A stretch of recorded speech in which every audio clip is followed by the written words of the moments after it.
Before I start this video, I will apologize for my pronunciation of many of these German, Austrian names. But while we were in Salzburg, we went up to the Hohensalzburg fortress on top of the Festungsberg mountain. Although there were a few ways to get up to the fortress, even if it wasn't raining, we would have taken the tram. On the way to get to the tram, it took us through the St. Peter's Cemetery, which is Salzburg's oldest cemetery. As you get closer to the tram area, you see rooms, or at least windows, cut into the side of the fortress's foundation. These are catacombs cut into the Munchenberg mountain.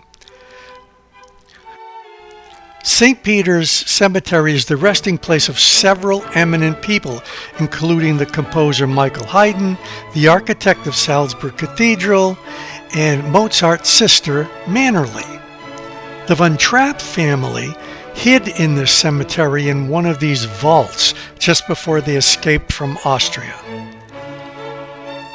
The monastic brotherhood, established when St. Peter's Church was founded in the 7th century, is still active, making it the oldest monastic order in the German-speaking world. But you get up there and you have to keep in mind, this isn't a palace or a castle. It's a fortress meant for embattlement, not comfort, and showing off to other royals. In English, Hohensalzburg means High Salzburg Fortress. Hey, go figure.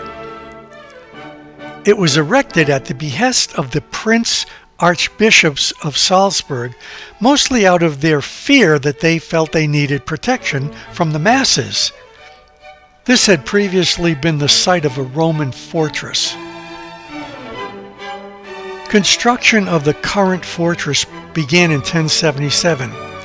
The original design was basically a bailey and wooden wall structure.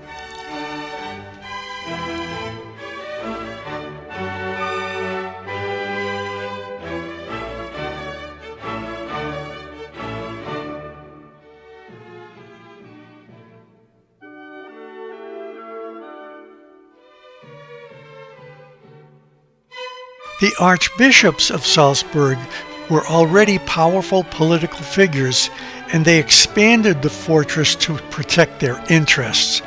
The only time the fortress actually came under siege was during the German Peasants' War in 1525, when a group of miners, farmers, and townspeople tried to oust the Prince Archbishop but failed to take the fortress. During the early 20th century, it was used as a prison, holding Italian prisoners of war during World War I, and later on, Nazi activists before Germany's annexation of Austria in 1938. Although Archbishop Gebhard, who was one of the occupants of the fortress, was forced into exile in 1085, his successors completed the building, and many of their pictures are in the fortress. The fortress was constructed in 3 main phases because as weaponry progressed, so did the need. Around 1500 completed the fortress as it is today.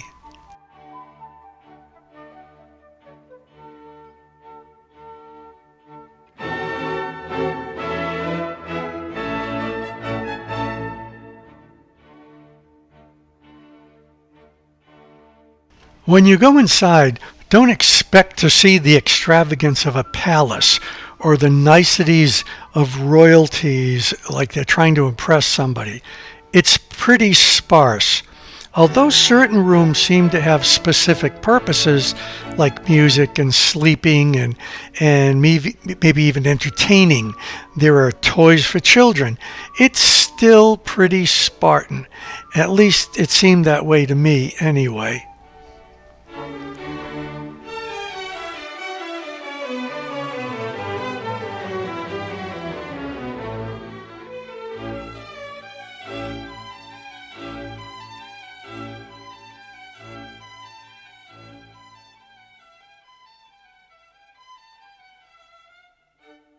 when you look at the doors and the hinges on the doors, they're not there for decoration. They're there to take a beating.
Although it probably would have been a lot nicer if the sun was shining, hey, that's Salzburg, and it was pouring.